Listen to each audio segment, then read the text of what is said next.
News right now. It's being reported that Reince Priebus is out as White House Chief of Staff. President Trump tweeting just moments ago, "I am pleased to inform you that I've named General Secretary John F. Kelly as White House Chief of Staff. He is a great American." We're now going to go to Fox News chief political anchor Bret Baier, who's in Washington with much, much more. Bret, your take. Well, Ebony, we kind of saw some of this in the cards as you saw the back and forth between Anthony Scaramucci and Reince Priebus. And privately, senior officials were saying that Priebus's days may be numbered. They have been numbered to 1. Now you have General John Kelly, the Secretary of Homeland Security, will leave that post at DHS and will take on perhaps a more tumultuous job at the moment, Chief of Staff at the White House, trying to see who can get in to see the president and try to steer the White House in a way that the president wants. Obviously, President Trump has been a proponent of pulling in generals and using former military men as key figures in his administration.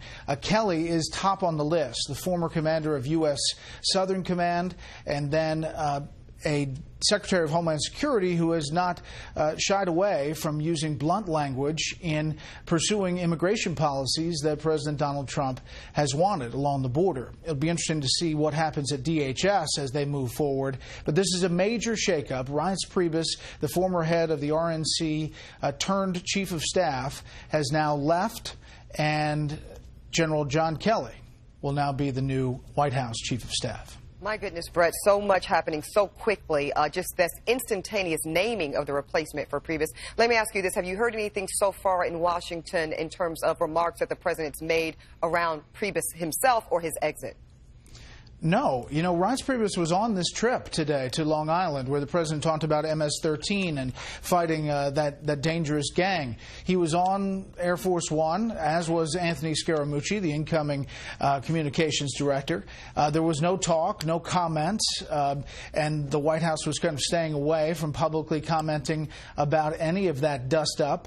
Privately, you heard senior officials saying that the president didn't have a problem with some of the salty language that was caught on the record by Scaramucci in that New Yorker piece, and taking aim at Reince Priebus. And when you heard that, obviously it signaled that perhaps Priebus's days were numbered. His term here has been obviously pretty up and down when you look at what the Chief of Staff is trying to do. But this, to Reince Priebus's defense, is a tough presidency to kind of steer and keep all the cats herded, if you will. It's there are a lot of cooks in the Donald Trump kitchen, and now you will have a general at the helm who is going to try to straighten out the White House behind the scenes. Speaking of Kat.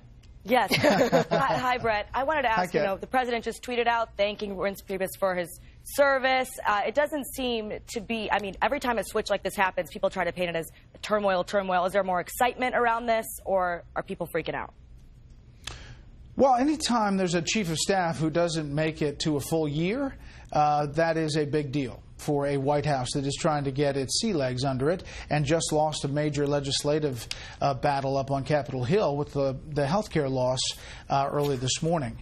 So I don't think you can diminish the big news of this, and the fact that you're going to have to find a Department of Homeland Security secretary is another big challenge up against a legislative agenda that is already packed. Bret, let me ask you this. We are saying that we know that Reince is out, but do we know how he's out? Meaning, do we know if this was a resignation from Reince Priebus, or was this a termination from President Trump?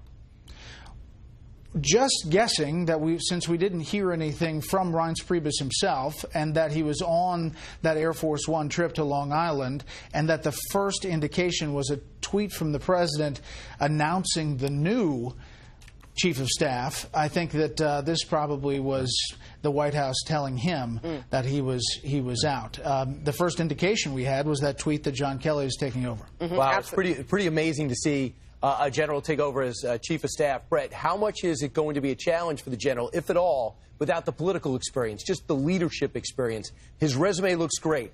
Border crossings down 74%. The Border Patrol feels reinvigorated. We know what's happening at the border and around the country with sanctuary cities. But does he have a big adjustment to learn inside Washington? Yes, I mean 100%. Look at the rollout of the effort to kind of crack down on, remember, the Muslim nations, the nations that were on the list that they wanted to do the first executive order. When that all happened, the way it was handled, John Kelly was learning as he was going about the intricacies of Washington. He's very accomplished. He's had to be up on Capitol Hill many times testifying as the Southern Commander, the U.S. Southern Command, head of U.S. Southern Command, and obviously now as Department of Homeland Security. But he is not, as far as we can tell, had a lot of experience dealing with all of the ways to get around this town. As you know, the James Bakers, the Leon Panettas, the people who know where the skeletons are buried up on Capitol Hill, sometimes they are in the best positions for those chief of staff positions. But what's most important is to have the trust of the president. And that is what General Kelly has, clearly. This president really, really likes him. Brett Baer, thank you so much. We will be right back with you shortly, but let's now